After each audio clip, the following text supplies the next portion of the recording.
A society grows great when old men plant trees whose shade they know they shall never sit in.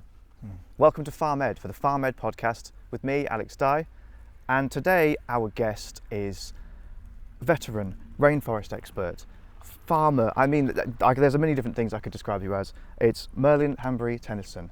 How are you today? Oh, thank you so much for having me on the podcast, Alex. I'm delighted to be here. Yeah, in a slightly different location than we normally film. Yeah, beautiful. Yeah. I would be offended if we were anywhere else. I don't want to be indoors if we can avoid it. Absolutely. Our usual recording space was akin to an oven. We would turn into one of our lovely sourdough breads, I think, if we'd been in there for too long. So, would you mind if I ask you, tell us a little bit of your story. How did you fall in with rainforest? How did you fall in with this kind of world that you inhabit now? It's a short question for a very long answer, I'm Yeah. afraid. So I was born on Bodmin Moor in Cornwall, on my family farm. My father had farmed there since 1960 on a mixed upland hill farm, trying a whole variety of different farming techniques that I grew up amongst, and had always played and loved and spent my childhood down in the valley that we have, the forest that we have within that valley. So it's not a huge farm. It's about a 250 acre upland hill farm, and it's about 1/3 woodland, so about 80 acres of ancient woodland, and then about 2/3 of grade 4 grazing land, so about 165 acres of grade 4 grazing land. And so I'd spent my childhood here, and then when I was 19 I left and joined the British Army, and I did 3 tours in Afghanistan in quite quick succession, and on the first of these I was blown up in a roadside bomb, and I feel very grateful to not have lost any limbs or any of the guys who were in the vehicle with me.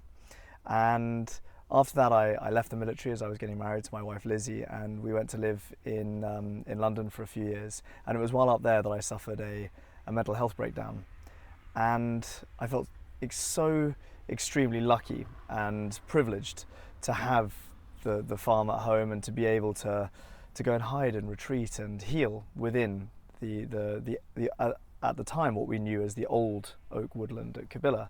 And it was while spending time down there and healing that we began to find out that actually it was this not only much older than we first realised. So we found out that it was a really ancient bit of woodland, but also it was about the time that people started referring to these habitats as Atlantic temperate rainforest, and we started to reclaim this term when Guy Shrubsole's great book The Lost Rainforest of Britain came out, and David Attenborough talked about it in his Wild Isles series, and suddenly people became more comfortable with the idea that we're a rainforest people living on a rainforest island.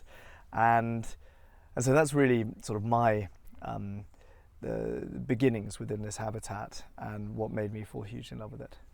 It does seem like quite a strange. It's quite at odds with our view of Britishness, isn't it? I suppose. Like we've got a nice cup of tea here. I don't know if you established or sort of assume we were a rainforest sort of island. So you say about how rainforests are. You went to recuperate and to re-energise and to take care of yourself. What is it about the rainforest that has that ability? Is it as simple as just being out in nature is good for you? I don't think it is as simple as that. I think that is true, and I think that is a very good rule for life. And I also don't think there are many people who would disagree with that. I always wonder whether there are people who think that it's healthier to be on a busy urban street than to be surrounded by the natural world like we are now. Maybe there are people who think that, but maybe I live in an echo chamber because I don't know any of them. So I think nature is good for us, but I think that the deeper you go, there is a spectrum of the benefits of nature to human physiology and psychology. And you make the point of we don't think of Britain as being a rainforest environment, and you're absolutely right. And we are the most nature-denuded country in Europe, and I believe that we've all become very comfortable, or pessimistically so, with the idea that the UK is not a place of wilderness, a place of great nature, where if you want to see nature you go abroad. Now 3,000 years ago 20% of the UK was a rainforest landscape, everything from Stornoway on the Isle of Lewis down the Western Highlands past Fort William and Oban, down through Cumbria and the Lake District, and then down through Western Wales, everywhere from Anglesey through Aberystwyth to Pembrokeshire, and then the southwest of the UK, Exmoor, Dartmoor, Bodmin Moor. Some of our most ancient landscapes would all have been a rainforest landscape. And we've cut all of this down. There's about 99% of it has been lost. And when I say this to people, often they'll smile or laugh at me, the idea that I'm harking back to a time 3,000 years ago, and that is so long ago it really doesn't bear any relevance to our modern society. But when you think about it from an oak tree's perspective, and that's really behind the name of the charity that we founded, the 1,000 Year Trust, was trying to help people to perhaps spend a moment thinking a bit more like an oak tree and a little bit less like a human with our obsessively short-term timeframes. That's only 3 generations for an oak tree. And when you think about it from an evolutionary or an ecosystem perspective, 3,000 years is a drop in the ocean. And people in places like Malaysia or the Amazon or South and Central America are very comfortable with the idea of their countries being rainforest nations, rainforest cultures, rainforest landscapes, even though in many of those countries they've cut down an awful lot of that habitat. I think that the idea of the British people reclaiming the idea of being a rainforest people on a rainforest island is a way for us to fall back in love with our natural world here on the British Isles and begin to be a bit more forward-leaning in our restoration of it. I love to remind people that even though we might not be familiar with the term rainforest, it's something that we all know from our childhood stories and the folklore of our past. So whether you've read Geoffrey of Monmouth's Arthurian legends or Tolkien's Fangorn Forest or the Jabberwocky or the Mabinogion, these are all ancient, or not that ancient, but they're all stories set within temperate rainforests. We just weren't using that term. So we do know these habitats and we do love them and have that heartfelt attachment to them. What I think is the fascinating and important next step is the cognitively led importance of them.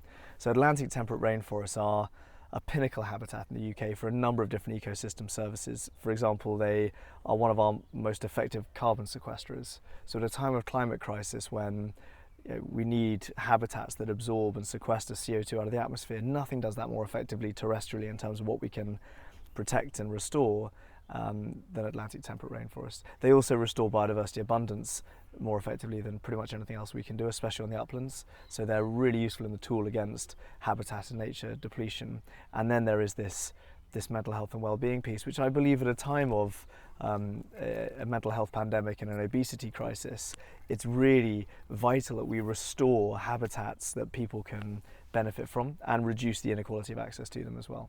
And is this something that you do quite a lot of? I mean, when you first arrived with us earlier, you mentioned that you just completed a rainforest tour before you set off to come and visit us. Is this something that you guys down there do quite a lot of? So we have 2 things down in the valley, well 3 really, because there's the farm, and then the other 2 are the business that my wife and I set up, Cabilla Cornwall, which is a wellness retreat centre. So I healed in the valley from PTSD. My wife, while we were trying to start a family, suffered a number of really horrible miscarriages, and she healed in the valley as well. And then my father, who turns 89 next week, he got very bad COVID and spent 7 weeks sedated in Deafened Hospital, and we were told that basically he wasn't going to come back, that he was going to die, and he's a very stubborn bugger.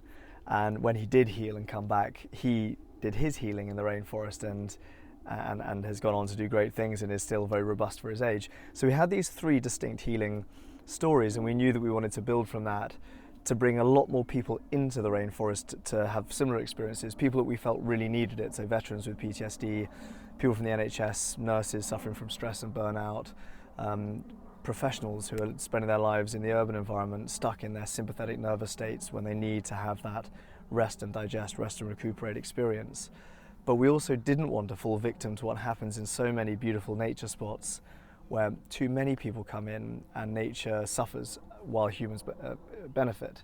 So we know about places like Wistman's Wood or many beautiful places where they get over-trampled or over-visited. People take souvenirs. We aren't very good in the UK at helping people learn how to interact healthily with the natural world. So we had this balancing act of bringing as many people in as possible, but also making nature our principal client. And to this day, over the last 4 years, we've brought about 3,500 people into the Cabilla Valley, most of them on 2 or 3 day retreats. Lizzie and I judge everything based upon the positive emotional outpouring that people have while they're staying. So that's the tier rate. And we hit about a 65 to 70% tier rate of people who just break down when they're in the valley and then leave feeling very improved. I would like to see that increase to 80% before I'm satisfied. And at the same time, we've tripled the size of the rainforest. We've returned as many lost species as we can, and we're increasing the health and resilience of that habitat. So I think we can improve the natural world whilst also increasing the number of people in it. So that's what Cabilla Cornwall does. And then there's our charity, the 1,000 Year Trust. I think that's a similar sort of tier rate that I get when I go to visit my parents. Love you guys. So the 1,000 Year Trust, you've mentioned that a couple of times now. What is the 1,000 Year Trust? What do you do with the 1,000 Year Trust? So our initial project at Cabilla, Lizzie and I called the 1,000 Year Project, because we really wanted to try and pull people out of that short-term thinking that I think our political cycle and our corporate cycle fix us in. The idea that we think about things in 2, 5, maybe if we're being really ambitious, 10-year timelines. You see a lot of articles at the moment saying things like, can we reverse climate change by 2030? We absolutely can't. But could we reverse it by 3020? Well, yes, we could, but not our generation. It's going to be, we can set the conditions, and it will be something that the next 20 generations will work on, and then we'll get back to a place of climate health. And I think that the ability to think in multi-generational timeframes is really important. So we started our project at Cabilla. We've re-established 100,000 trees, brought back beavers. We're also working to bring back pine martens and wildcats, glowworms and pool frogs, a number of other species, remove non-natives from the valley as well. And it was while doing this project that I realised that we really needed to do something bolder and bigger. So the charity was founded about 2.5 years ago. It is the only charity in the UK that has Atlantic temperate rainforests in its charitable purpose. So there are many really great environmental NGOs, people like the National Trust, the Woodland Trust, the Wildlife Trust, huge organisations that I sit in their shade as is absolutely appropriate, who are doing a lot of work with temperate rainforests at the moment. But because none of them have that habitat in their charitable purpose, it's likely to only be a temporary moment that they're able to really focus on that. We are the only one-track-minded, single habitat-focused charity in the UK focused on temperate rainforests. And we're really, more than anything, a research charity, because I believe that we will never protect and restore our temperate rainforests, such an important habitat, until we fall in love with them and accept that they are a part of our culture in the UK. And we will never fall in love with them until we understand them, and we will never really understand them until the scientific research has been done into them to know what's happening within them. And do you think a lot of people who are watching, listening, will have walked through a temperate rainforest and not even realised that's the case? Well, we're so binary as humans, and it's, I think, much to our detriment that and I get a lot of emails and phone calls from people saying, I've seen a temperate rainforest, I've been in temperate rainforest, or on the converse, people saying, don't be so ridiculous, there are no rainforests in the UK. And so I think there will be many of your listeners or watchers who have spent time amongst temperate rainforests, but there's a huge spectrum as well of rainforest health within the UK. Has it been overgrazed? Does it have non-natives like rhododendron or beech or sycamore taking over? Is there lots of pressure from deer or grey squirrels? How ancient is it as an environment? How healthy is the epiphytic growth or the mycelial growth in the soil? I think it's easy to sort of search for a simple designation for temperate rainforests, but really they are a whole panoply of habitats and habitat health that we should always be pushing towards improving. So you mentioned a lot in your, you've spoken about it here, but also in your book, Our Oaken Bones, available now in all good bookstores. Thank you. You're welcome. About just how many different places your life has been over the years. I suppose where I'm getting towards with this is, whilst you were growing up, whilst you were in these environments with these rainforests, did you ever think there was going to be a future for you in that? Because you went into the army, and you can't have left the army thinking, I know exactly what I'm going to do. I'm going to go back and sort out that rainforest. Was there a point at which you suddenly thought, I could make this my life's calling? I think it's easy to look backwards and think that there's a great saying that, when you look in front, when you look backwards it looks like a straight line, when you look in front it looks like spaghetti. That we love to look backwards and think that there was a clear path in terms of the decisions that we made. I always remember the great line from the Baz Luhrmann song, Everyone Wear Sunscreen, that some of the most interesting 22-year-olds don't know what they want to do with their life, some of the most interesting 40-year-olds still don't know. And I think I've tried to respond to the wonderful habitat that I'm stewarding and try and help it to improve in the best way it can, and create a little bit of a national movement around that, or be a part in a national movement that's being created by some great people. I didn't know that Cabilla was a temperate rainforest when I left the military. I knew it was a beautiful habitat that needed protecting. I think, and something very germane to the work that Farm Ed's doing, as someone who came down to take over a small upland hill farm, and I was looking to find out how you make a living from these environments in a way that doesn't deplete the natural world. And so Lizzie and I, when we moved back to the farm 7-8 years ago, were looking at it and going, well, how do we live here? How do we make a living from this land? How do we restore the land as well? And how do we keep our family on the land and not just slide ever further into debt? And these are all big challenges which I believe rainforests have a part to play in the answering of. Your land is or was farmland as well, is that right? Was there not a point where you thought, I could go full farmer on this land and just do that? And this was a big part of that the sort of the beginnings of it, that in about 2017 I started preparing the ground for returning to Cabilla, and we made the move finally over the preceding 2 years, and then we're completely back there by 2019. And I would speak to many agricultural consultants and farm advisors, and the first thing they would all say is, well, the first thing you've got to do is cut down those trees, because they're rubbish. It's not a timber crop. You can't use it to grow planking. You can't graze within it. It's very inconvenient. You have 165 farmable acres at the moment. That's not really enough to have a going concern. But if you cut down that woodland, you'll have 250 acres of farmland. Then you might be onto something. You can put more meat, more milk, more wool out of that land. You might have a farm that we could talk about. And I was just hearing this advice from multiple sources and thinking, this just doesn't feel right. And also, bear in mind, in 2017, we'd made the decision to leave the European Union, but it hadn't started to bite yet in terms of the reduction in the subsidies. So I was looking at it and going, well, and I looked at some NFU reports that showed that the average upland hill farmer on Bodmin Moor and Dartmoor was taking between 85 and 92% of their annual income from European subsidies from the Common Agricultural Policy and the Basic Payment System. And it was already clear that that money was going to be taken away incrementally over the next 7 or 8 years until 2020, or 10 years until 2027. And there was this hope that a British subsidy system might be as generous as the European one, and I just didn't think that was ever going to be the case. We simply don't have the same appetite for burning tyres as German or French farmers, and so the subsidies were always going to be smaller. And we've seen that now with the sustainable farming incentives being switched off. You know, this is creating huge challenges.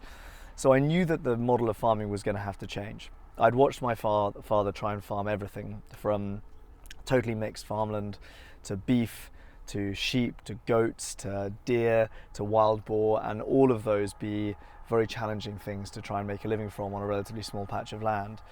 And then as we had our healing journeys, both Lizzie, my father, and me within the valley, the idea of cutting down the woodland went from being a crime to being a sin to being utterly unthinkable. And that was when we started to think, well, what if we actually planted it all up with woodland? And we haven't taken it out of farmland. The whole point is that it turns into a lower yield conservation grazing agroforestry scheme. The idea being we can use native breed cattle, horses, pigs to move through this woodland, because we have this very strange concept in the UK that healthy farmland, when it's grazing, is lots of green fields with no trees and large animals, and healthy woodland is lots of big trees with no large animals. And actually all of our native breeds in the UK evolved within woodlands and within forests and within forested landscapes. They get shade in the summer, shelter in the winter, and additional forage. So it was about saying, actually, how can we replant a rainforest and triple the size of this rainforest, but still keep livestock on the land, still keep meat being produced by the land, and I think that's a better model. Yeah, and I think within the farming world in the UK, we had a group who came here not too long ago, which we were discussing about these sorts of things, subsidies and different ways of making money, I suppose, with your farm that weren't necessarily just cropping. And I think pretty much all the farmers we had in this group said that they were expecting that the future of farming was going to be in that system, not just mass production of food using your very, your synthetic chemicals to boost all your yields. Constant inputs. Exactly, your inputs, your fertilisers, your pesticides, etc. They all expected the future would be in diversifying your portfolio on your farm. Public and money for things. Public goods. It Absolutely. has to be. Absolutely. On a slightly different note, in your book you talked a little bit as well about how being in an urban environment, being in cities, is akin to, well, I think your wording was that back in the day we would only have our fight or flight instinct activated if there was danger, if there was need for it. But we've kind of evolved ourselves in an urban setting to constantly be on this level of panic, of fear, because of this stimuli that exist in the world today.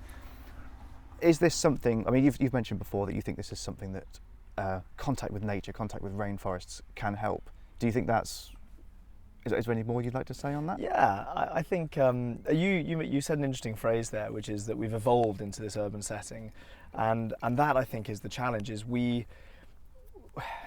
we are stuck within human timeframes and human mindsets, and therefore, even though we know academically that evolution is a very, very slow process, it takes tens, if not hundreds, if not millions of years to really happen, we will think of it in shorter timeframes. Now, we've lived in urban settings for 500, maybe 1,000 years. Settled in kind of agrarian communities for maybe 10,000 years. But there is no difference between your physiology, your brain, anything to do with you as a human to a human from 20,000 years ago. Absolutely no difference at all. And so we haven't evolved, we haven't changed. Homo sapiens is the same as it has been for the last 20, 50, 100,000 years. And the urban environment creates a huge amount of stimuli that that we would never have had to deal with. So I'm not implying that urban settings aren't a very good thing. They've created centres of great learning, centres of innovation. So much good has come from the way we've been able to settle and create civilization. At the same time, there is definitely no world in which that is our natural state. And one of the things I talk about in the book is that we're very comfortable with the idea that if you take a wild animal and you put them in a zoo, you put them in a cage, you take a tiger and you put it in a zoo in Berlin or in London, where it's totally outside of its natural evolutionary range, where the air pressure, the temperature, the humidity, the seasons are nothing like what it evolved to, its species has evolved to be comfortable with, and then you put it in a concrete enclosure with where it's sleeping eating unnatural food and sleeping in an unnatural den at night, and it begins to behave strangely, which many zoo animals do. It starts to defer, it becomes aggressive, it begins to pace backwards and forwards. Zoochosis? They won't mate, and we call this zoochosis. And I think it comes down to this kind of Galilean concept that humans are apart from nature, or Judeo-Christian concept that humans are apart from nature, not a part of nature. And Copernicus tried to kind of put us back within rather than being above the natural world in dominion, we are one species within. And if we start to think in that way, you realise that there's only one mammal species that we are uncomfortable using the term zoochosis for, and that is humans. And yet when you look at much urban living, especially when the population density is very high and people are living in skyscrapers or in small apartment blocks, it's quite clear that the symptoms of zoochosis are present in humans. We just don't like to call it that. We call it poor mental health, or we call it constant lower back pain, or we call it an obesity pandemic. And I think we need to slightly conflate and merge our understanding of what happens in the natural world and what can happen in the human sphere as well. You mentioned as well in your book a lot about your connection with the mother tree in your forest. So what is the mother tree? I mean, it's a term I've really stolen from a huge hero of mine, which is Dr. Susan Simard, who wrote a book called Finding the Mother Tree, and she's a professor at the University of Columbia, and she started to demonstrate in the 1990s that trees have these amazing mycelial connections between them, and she was really pioneering the research that showed that connection of fungal matter that connects the roots of trees and this mycelial hyphae, these funguses, they connect with tree roots at the cellular level. So there's actually no point under a microscope where you can see a tree root ending, the mycelium beginning, the mycelium ending, and the tree root beginning of the next tree.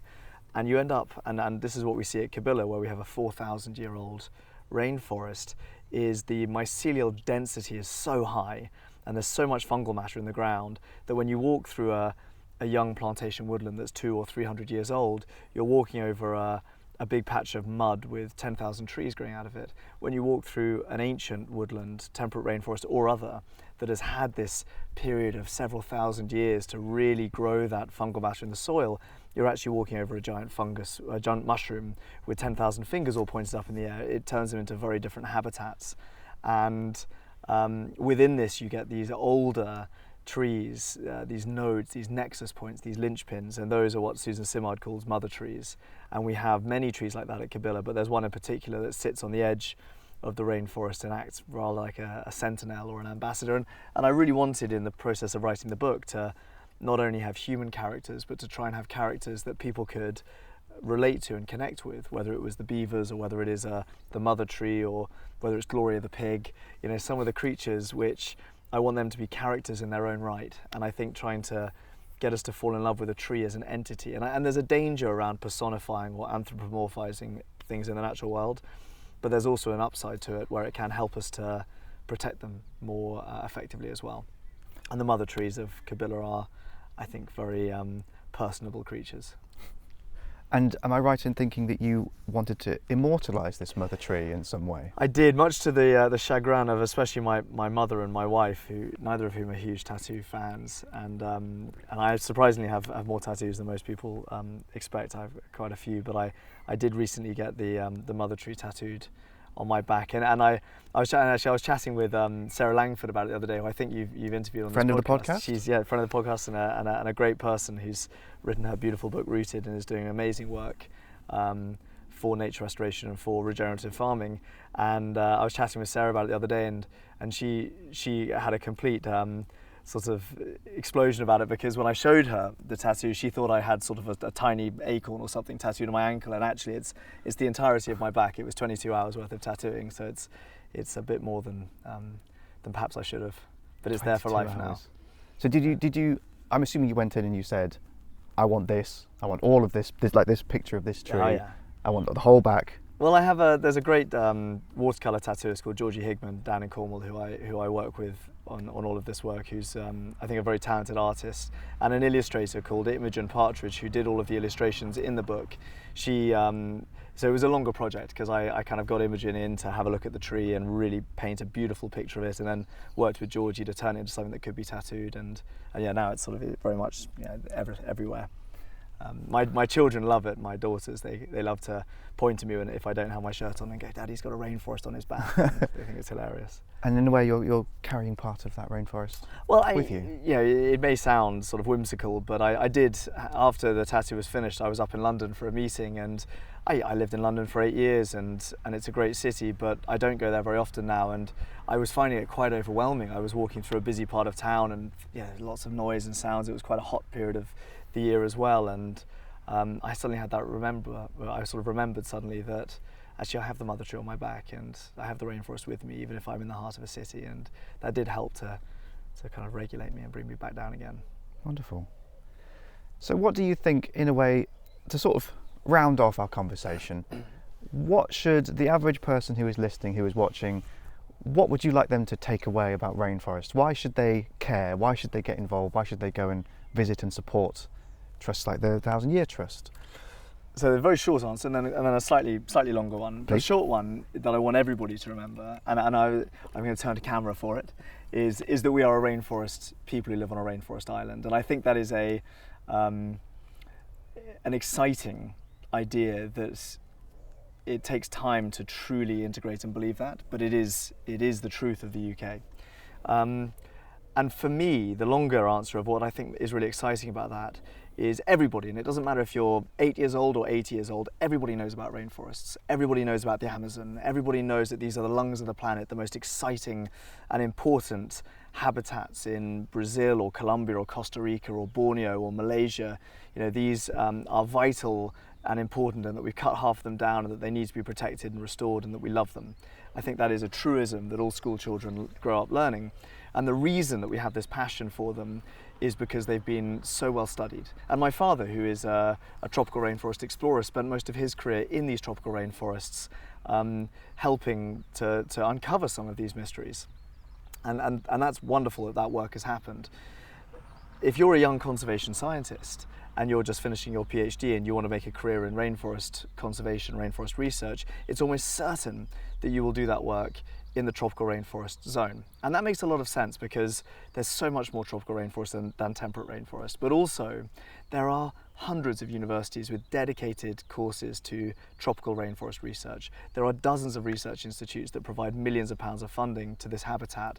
And there are also, I think most importantly, dozens of research field stations, where as a young scientist you can go and very easily drop into a tropical rainforest research station, join a multi-year, multidisciplinary research team, work with tenured professors, contribute to peer-reviewed papers, shift government policy and societal opinion. You can make a career in tropical rainforest very easily.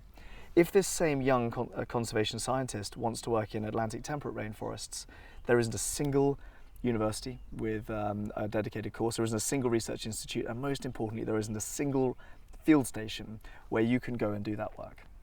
So the 1,000 Year Trust, our charity, is building at the moment. We launched a crowdfunder a few weeks ago, which has still got 40 days to run, depending on when this podcast comes out.